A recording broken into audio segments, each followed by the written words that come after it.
وعلمه من البيان ما لم يعلم فسبحان الذي لا يحصى امتنانه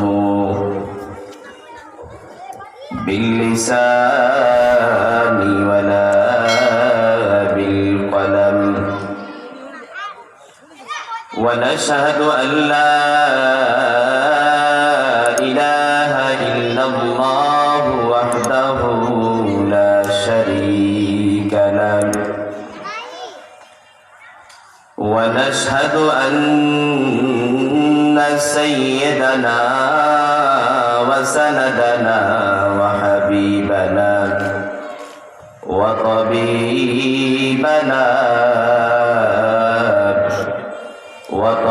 وطبيب قلوبنا وأولانا ومولانا محمدا عبد الله ورسوله الذي أرسله بالحق بشيرا ونذيرا وداعيا إلى الله بإذنه وسراجا منيرا أما بعد فقد قال الله تعالى في كلامه المجيد والفرقان الحميد أعوذ بالله من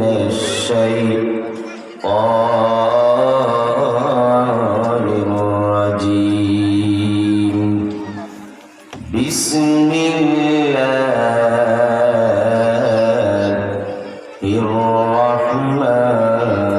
الرحمن الرحيم إن الله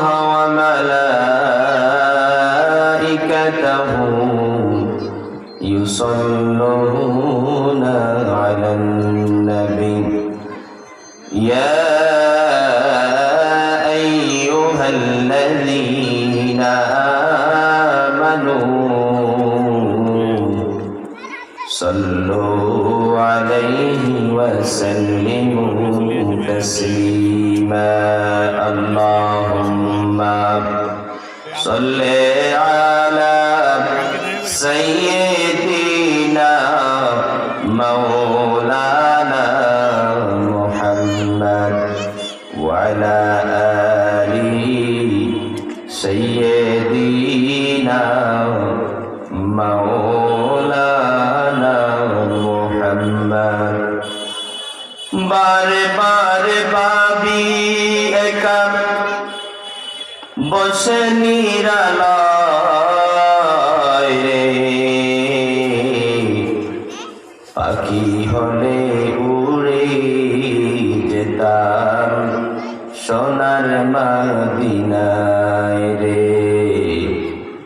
পাখি হলে উড়ে যেতাম সোনার মদিনায় রে আল্লাহুম্মা সাল্লি আলা সাইয়্যিদিনা মাওলানা মুহাম্মদ ওয়া আলা আলি সাইয়্যিদিনা মাওলানা মুহাম্মদ ও গো নবীজি কামলিওয়ালা বাদশাহ তো জাহান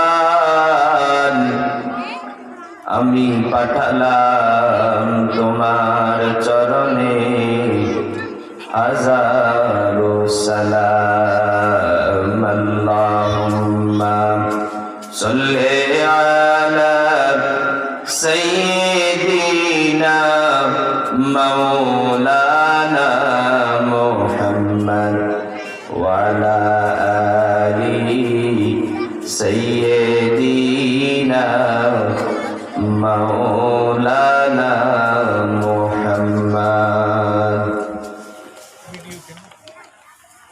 ঐতিহ্যবাহী মাদ্রাসায়ে দারুস সালামের উদ্যোগে পঞ্চম বার্ষিক ওয়াজ ও দোয়ার মাহফিলের প্রধান মেহমান আল্লামা খুরশেদ আলম কাসিমি বারাকাল্লাহু ফি হায়াতি। বিশেষ মেহমান হিসাবে আমন্ত্রণ হবেন মাওলানা সাইফুল্লাহ মুনির সাহেব বারাকাল্লাহু ফি হায়াতি। সামনে উপবিষ্ট মুআজ্জাজ মুকাররম মুরব্বিয়ান আযম, দূর দারাজ থেকে আগত ইসলাম প্রিয় যুবক ভাইয়েরা, পর্দানিশীন আমার সম্মানিতা মা খাদিজাতুল কুবরা রাদিয়াল্লাহু তাআলা আনহার উত্তরসূরি, আম্মা জান আয়েশা রাদিয়াল্লাহু তাআলা আনহার উত্তরসূরি মা ও বোনেরা, সর্বপ্রথম আমরা রব্বে কারীমের দরবারে শুকর ও সুজুদ আদায় করব যে রব্বুল আলামিন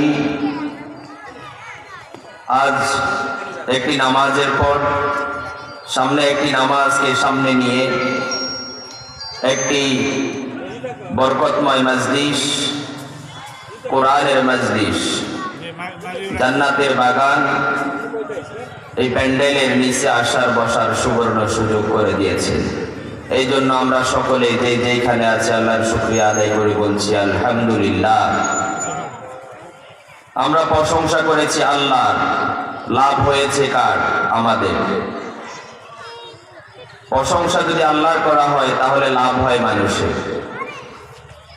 পৃথিবীর কোনো মানুষ বা কোনো বস্তুর যদি প্রশংসা করা হয় তাহলে যার প্রশংসা করা হয়, যে বস্তুর প্রশংসা করা হয় তার লাভ হয়। আর আল্লাহর প্রশংসা করলে যে করবে তার লাভ, ঠিকই না? এই জন্য আমার প্রিয় ভাইয়ের, আমরা যারা আসতে পেরেছি, বসতে পেরেছি, আমরা খুশি না বেজার? যারা এখনো আসতে পারেনি ওয়াজের প্যান্ডেলে মজলিসে, তাদের কপালটা ভালো না খারাপ? খারাপ। বিশ্বনবীর হাদিস মাজলিসু ফিকহিন খায়রুম মিন ইবাদাতি 60 সানা, এরকম একটি মজলিসের ভিতরে অল্প কিছু সময় বসা কথা শোনা 60 বছর নফল ইবাদতের থেকেও বেশি সওয়াব আল্লাহ দিয়ে দেয়। সুবহানাল্লাহ। এই জন্য আমরা যারা এখনো আসতে পারিনি, আমরা অতি শীঘ্রই এই প্যান্ডেলের নিচে আসবো, বসবো, কোরআন থেকে আলোচনা শুনবো, আল্লাহর রহমতের ভাগীদার হব ইনশাআল্লাহ। এই জন্য যারা এদিক সেদিক ঘোরাফেরা করতেছেন, আকুল আবেদন করবো আমরা চলে আসি। যতক্ষণ বসে থাকবেন ততই লাভ, যত বসবেন ততই লাভ। কারণ এখানে কথা হবে কোরআন থেকে, এখানে কথা হবে আল্লাহর দেওয়া কালাম থেকে, যে কোরআন নাজিল করেছেন আল্লাহ রাব্বুল আলামিন। এই কোরআন পড়লেও লাভ, দেখলেও লাভ। পৃথিবীর ভিতরে 3টা জিনিস এমন রয়েছে যে এই 3টা জিনিসের দিকে বান্দা যদি নজর করে তাকায়, ওই বান্দার আমল নামার ভিতরে আল্লাহ সওয়াবগুলো লিখে দেয়। সুবহানাল্লাহ। নজরুল ইলাল মাসহাব, 1 নাম্বার হলো আসমানের নিচে জমিনের উপরে যে বান্দা বান্দি আল্লাহর কোরআনের দিকে তাকাবে, ওই বান্দা বান্দির আমল নামার ভিতরে আল্লাহ সওয়াবগুলো লিখে দেবে। সুবহানাল্লাহ। 2 নাম্বার হলো কোন মানুষ যদি আল্লাহর ঘর বাইতুল্লাহর দিকে তাকায়, আল্লাহ রাব্বুল আলামিন তার আমল নামার ভিতরে সওয়াবগুলো লিখে দেন।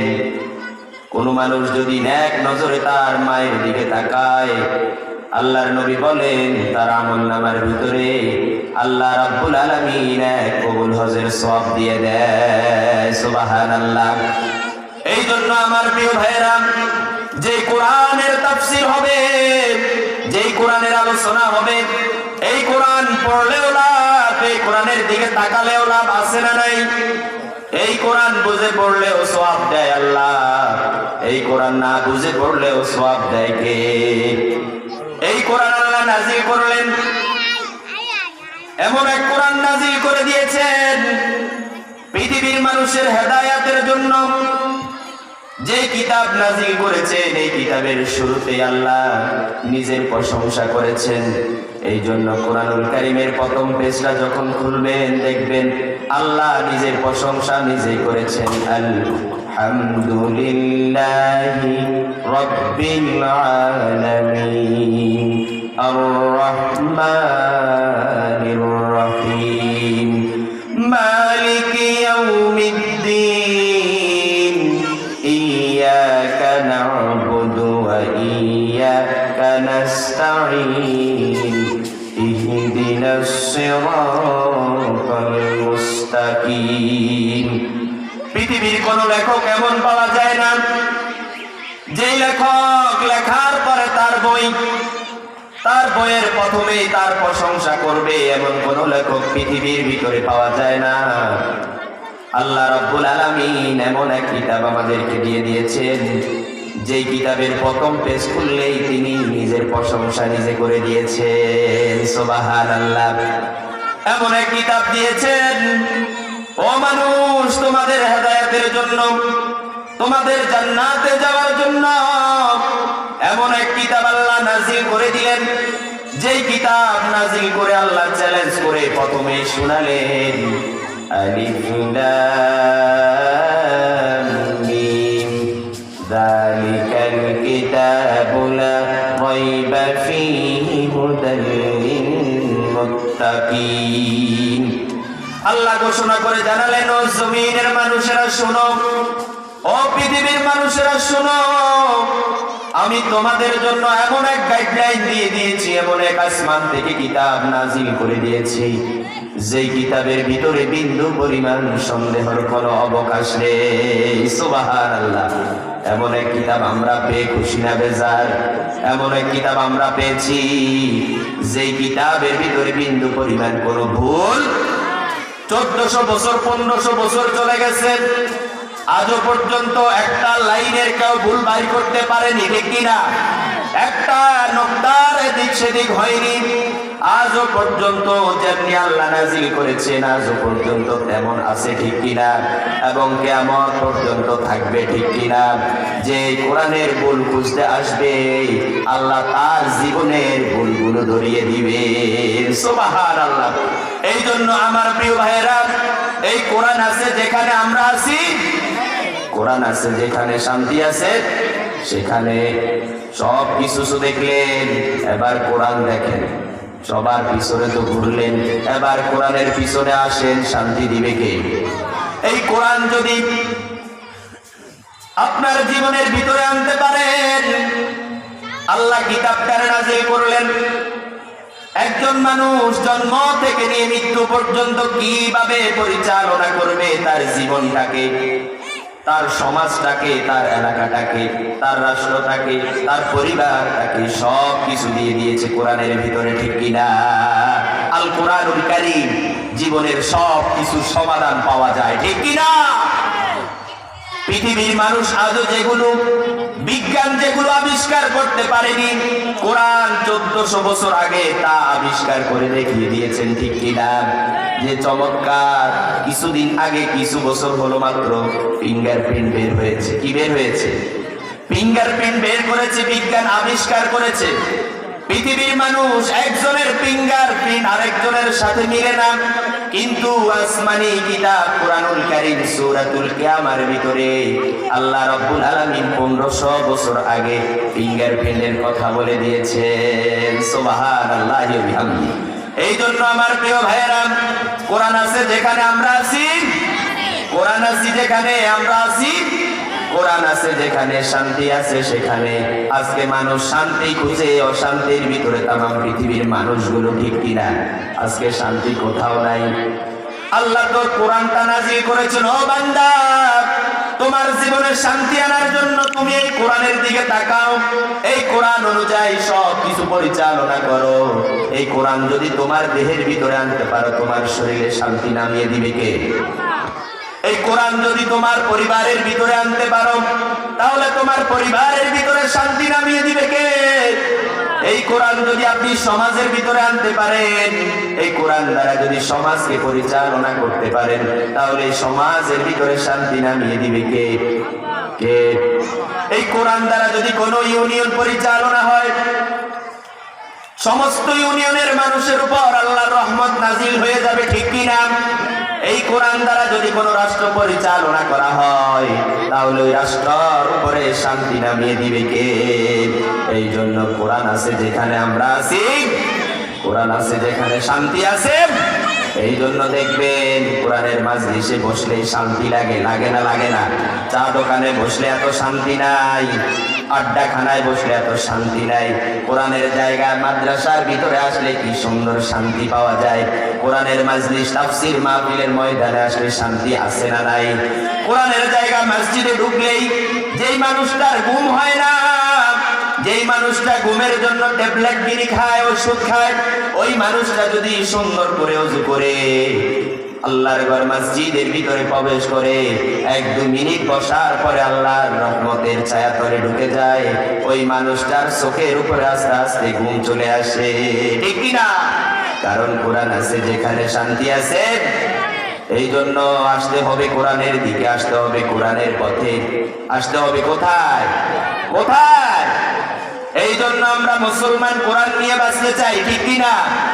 আমরা কোরআন নিয়ে বাঁচতে চাই, আমরা কোরআন নিয়ে মরতে চাই। এই কোরআন আমাদের সংবিধান, এই কোরআন আমাদের জীবনের সব কিছুর সমাধান। এই কোরআন নিয়ে যে কথা বলবে তার কিন্তু অবস্থা খারাপ হয়ে যাবে, ঠিক কি না? দেখেন নাই মাঝে মাঝে এক একজন এভাবে ভাষা দিয়ে উঠে, কয় কোরআন চলবে না, কয় ইসলাম চলবে না, বিসমিল্লাহ থাকবে না, আছে না নাই? এইসব কট্টর নাস্তিক আছে না নাই? কি সুন্দর চমৎকার আল্লাহ দেখিয়ে দিয়েছেন। ও জমির মানুষ, দেখো দেখো দেখো, যে বলেছে কোরআন থাকবে না, কোরআনের আইন চলবে না, যে বলেছে ইসলামের আইন চলবে না, যে বলেছে বিসমিল্লাহ চলবে না, আল্লাহ কয় তোরে ছাড় দিছি কিন্তু ছেড়ে দেব না। ধরে আল্লাহ, ধরে ধরে ধরে না, ধরলে আল্লাহ ছাড়ে না, ঠিক কিনা? কি চমৎকার দেখিয়ে দিয়েছেন, কি ভাষণ দিয়েছে।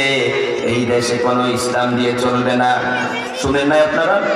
কিছুদিন পরে এমন অবস্থা হয়েছে, একটা অডিও কল পাস হয়েছে, আছে না নাই? কি চমৎকার ধরা আল্লাহ দিয়েছেন। এই মানুষটার জায়গা বাংলার জমিনও হয়নি, এবং পৃথিবীর যে রাষ্ট্র ঢুকতে গিয়েছে জায়গা হয়নি। কানাডাতে গেছে, কানাডার প্রশাসন এয়ারপোর্ট থেকে ফিরিয়ে দিয়েছে, ঢুকা সম্ভব না। দুবাই গিয়েছে, দুবাইয়ের ভিতরেও ঢুকা সম্ভব। এই জন্য কোরআনের বিরোধিতা যারাই করবে, ইসলামের বিরোধিতা যারাই করবে, তারা থাকবে না, কোরআন থাকবে। কোরআন ছিল, কোরআন আছে, কোরআন থাকবে, ঠিক কিনা? আমরা মুসলমানরা কোরআনের সাথে থাকতে চাই, ঠিক কিনা? আপনারা কার সাথে থাকবেন? কার সাথে থাকবেন? কত দল তো দেখেছি, কত দলের সাথে রয়েছি, কি পেয়েছি, কি শান্তি পেয়েছি। এবার আসুন কোরআনের দিকে আসি, রাজি আসি না নাই? রাজি আসি না নাই? এই জন্য আমার প্রিয় ভাইয়েরা, কোরআন আছে যেখানে আমরা আছি।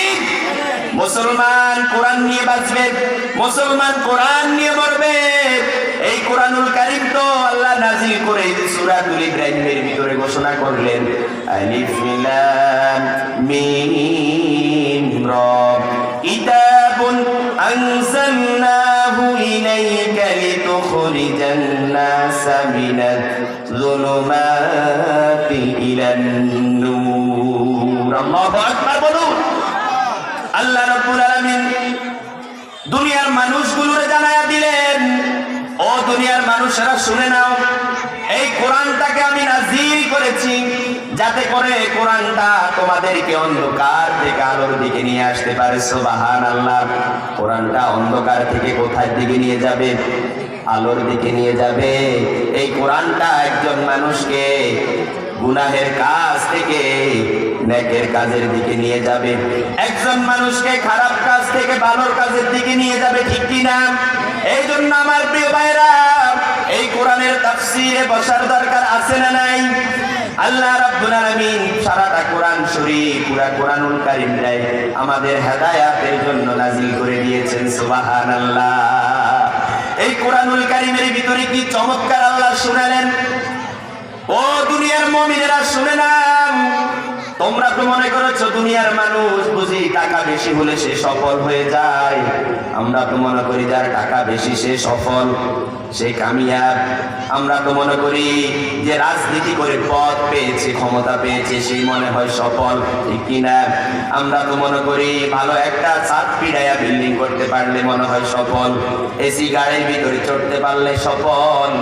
আল্লাহ কয় না না না, সূরাতুল মুমিনিনের প্রথম আয়াতে আল্লাহ বললেন قد أفلح المؤمنون الذين هم في صلاتهم خاشعون والذين هم عن اللغو معرضون والذين هم للزكاة فاعلون والذين هم لفروجهم حافظون والذين هم لأماناتهم وعهدهم راعون والذين هم على صلواتهم يحافظون أولئك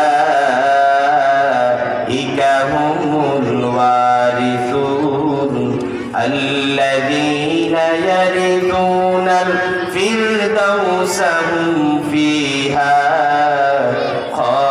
خالدون الله أكبر বলুন।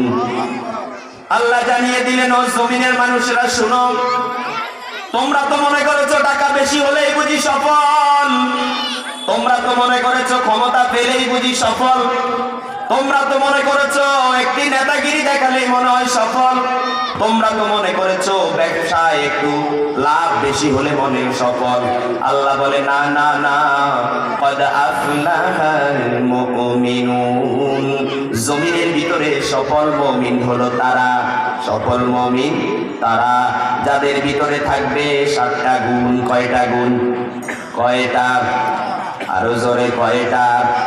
এই 7টা গুণ যে মুমিনের ভিতরে থাকবে, এই 7টা গুণ যে মুসলমানের ভিতরে থাকবে, ওই মুমিন সফল হয়ে যাবে। সুবহানাল্লাহ। ওই মুমিন সফল হয়ে যাবে, ওই মুসলমান সফল হয়ে যাবে। ওই মুসলমানের ভাগ্যটা খুলে দেবে কে? ওই মুসলমানের কপালটা খুলে দেবে কে? ওই মুমিনের কপালটা খুলে দেবে কে? মাত্র 7টা গুণ। কয়টা গুণ? সংক্ষেপে বলতেছি, সূরাতুল মুমিনিনের প্রথম 11 আয়াতের ভিতরে আল্লাহ সফল একজন মুমিনের 7টা গুণের কথা বলেছেন। এই 7টা গুণ যদি জমিনের ভিতরে কোন মুমিন তার জীবনে আনতে পারে, আল্লাহ বলেছেন তাকে আমি ওয়ারিস বানিয়ে দেব, জান্নাতুল ফেরদাউসের ওয়ারিস। সুবহানাল্লাহি ওয়া বিহামদিহি। 18 নম্বর পারার প্রথম সূরা, প্রথম পৃষ্ঠা, সূরাতুল মুমিনুন। কোরআনুল কারীমের 114 খানা সূরার ভিতরে 23 নম্বর সূরা, তার ভিতরে রুকু আছে 6টা। কয়টা? কোরআনুল কারীমের সর্বমোট সূরা কয়টা? 114টা। কয়টা? 114টা। তার ভিতরে 23 নম্বর সূরা, সূরাতুল মুমিনুন। সুবহানাল্লাহ। আমরা মুমিন, আমাদের নামে আল্লাহ কোরআনে সূরা দিয়েছে। সুবহানাল্লাহ। এখন আল্লাহ মুমিনের নামে সূরা দিয়েছে। কিয়ামতের ময়দানে যদি কাফেররা আল্লাহকে প্রশ্ন করে, আল্লাহ আপনি তো মুমিনদেরকে খুশি করাইয়া দিয়েছেন, তাদের নামে সূরা দিয়েছেন, আমাদের তো কোনো সূরা নাই কোরআনে, আল্লাহ তাদেরকেও প্রশ্ন করার সুযোগ দিবে না। এই জন্য আল্লাহ কোরআনুল কারীমের ভিতরে সূরাতুল কাফিরুন নাজিল করে দিয়েছেন। আছে না নাই? আবার মুনাফিকের বাচ্চারা যদি আবার বলে, আল্লাহ মুমিনের নামে সূরা দিয়ে খুশি করালেন, কাফেরের নামেও সূরা দিলেন, আমরা মুনাফিক, আমাদের নামে সূরা কই? এই জন্য আল্লাহ কয় তোদেরকেও রাগ দিতেছি। আল্লাহ এই জন্য কোরআনুল কারীমের ভিতরে সূরাতুল মুমিনুন আছে না নাই? সূরাতুল মুনাফিকুন আছে না নাই? আল্লাহ সূরাতুল মুনাফিকুন নাজিল করে মুনাফিকদেরকে বুঝালেন, মুমিনদেরও সূরা দিয়েছি, মুনাফিকদেরও সূরা দিয়েছি, কাফেরদেরও সূরা দিয়েছি, প্রশ্ন করার কোনো সুযোগ। যখন সূরাতুল মুমিনুন বিশ্ব নবীজির উপর নাজিল হচ্ছে, যখন ওহী নাজিল হতো তখন মৌমাছির গুনগুন শব্দের মতো শব্দ হতো। মসজিদে নববীর ভেতরে বিশ্ব নবী দিবস ছিলেন, সূরাতুল মুমিনুন নাজিল হচ্ছে, গুনগুন গুনগুন আওয়াজ হচ্ছে। সাহাবায়ে কেরাম বুঝে গেলেন, মনে হচ্ছে এখনই বিশ্ব নবীজির উপরে ওহী নাজিল হচ্ছে। সুবহানাল্লাহ। নবী আলাইহিস সালাতু ওয়াস সালামের উপর আয়াতগুলো নাজিল হলো। সূরাতুল মুমিনুনের 11টা আয়াত নাজিল হলো। কিবলামুখী হলেন নবী আলাইহিস সালাম, আল্লাহর কাছে দুটো হাত উঠালেন আর দোয়া করলেন, আল্লাহুম্মা জিদনা ওয়ালা তানকুসনা ওয়া আকরিমনা ওয়ালা তুহিন্না ওয়া আতিনা ওয়ালা তাহরিমনা। আল্লাহু আকবার। সূরাতুল মুমিনুন, মুমিনের গুণাবলী, একজন সফল মুমিনের গুণাবলী। আয়াতগুলো যখন নাজিল হলেন, বিশ্ব নবী সাল্লাল্লাহু আলাইহি ওয়াসাল্লাম চমৎকার দোয়া শোনালেন, আমাদের জন্য চমৎকার দোয়া করলেন। আল্লাহর নবী শুধু নিজের জন্য দোয়া করেনি, বরং সমস্ত উম্মতদের জন্য দোয়া করেছেন। সুবহানাল্লাহ।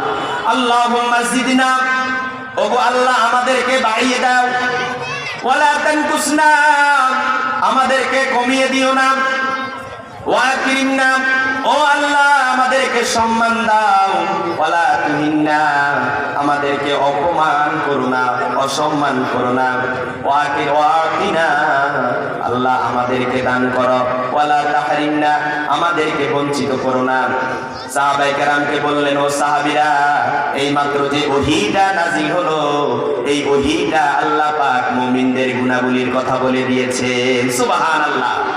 হাদিসের ভিতরে আম্মা জান আয়েশাকে প্রশ্ন করা হলো, ও আয়েশা, তুমি কি একটু বলে দিবা বিশ্ব নবী আলাইহিস সালামের চরিত্র কেমন ছিল, আখলাক কেমন ছিল? হযরতে আম্মা জান আয়েশা রাদিয়াল্লাহু তাআলা আনহা বললেন, ও সাহাবীরা শুনো, আল্লাহর নবীজির চরিত্র আখলাক হলো পুরা কোরআনুল কারীম। সুবহানাল্লাহি ওয়া বিহামদিহি।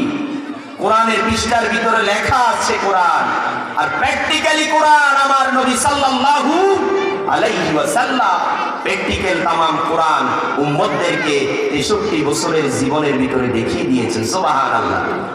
আম্মা জান আয়েশাকে যখন প্রশ্ন করলেন নবী আলাইহিস সালামের আখলাক কেমন ছিল, চরিত্র কেমন ছিল, তখন আম্মা জান আয়েশা সাহাবীদেরকে ডাক দিয়া বললেন, ও সাহাবীরা শোনো, আল্লাহর রাসূলের যে চরিত্র ছিল, যে গুণগুলো ছিল, সেই গুণগুলো সূরাতুল মুমিনুনের প্রথম 11টি আয়াত। সুবহানাল্লাহি ওয়া বিহামদিহি। আমার প্রিয় ভাইরা, একজন সফল মুমিনের গুণের 1 নাম্বার গুণ হলো ওয়াল্লাযীনা হুম আলা সালাতিহিম খাশিউন। একজন মুমিন যখন নামাজ পড়বে, একাগ্রতার সাথে নামাজ পড়বে, বিনয়ের সাথে নামাজ পড়বে, খুশুয়ের সাথে নামাজ পড়বে, খুজুয়ের সাথে নামাজ পড়বে, নামাজের ভিতরে এদিক সেদিক করবে না, নামাজের ভিতরে নড়াচড়া করবে না। সাহাবীরা নামাজের ভিতরে আসমানের দিকে তাকিয়ে থাকতেন। যেই দিন সূরাতুল মুমিনুনের 2 নাম্বার আয়াত নাযিল করলেন, ওয়াল্লাযীনা হুম আলা সালাতিহিম খাশিউন, ও মুমিনেরা শোনো, তোমরা তোমাদের নামাজের ভিতরে বিনয়ী হও, তোমরা তোমাদের নামাজের ভিতরে একাগ্রতা নিয়ে আসো। সেই দিন থেকে সাহাবীরা আর এদিক সেদিক তাকাতেন না, এক মনোযোগের সাথে নামাজ পড়তেন। এই নামাজ যদি মানুষ একাগ্রতার সাথে পড়ে, তাহলে লাভ আছে না নাই? আপনি যখন বিনয়ের সাথে নামাজ পড়বেন, নামাজ কবুল করবে কে? যে নামাজ পড়বে বিনয়ের সাথে, একাগ্রতার সাথে, তার লাভ আছে না নাই?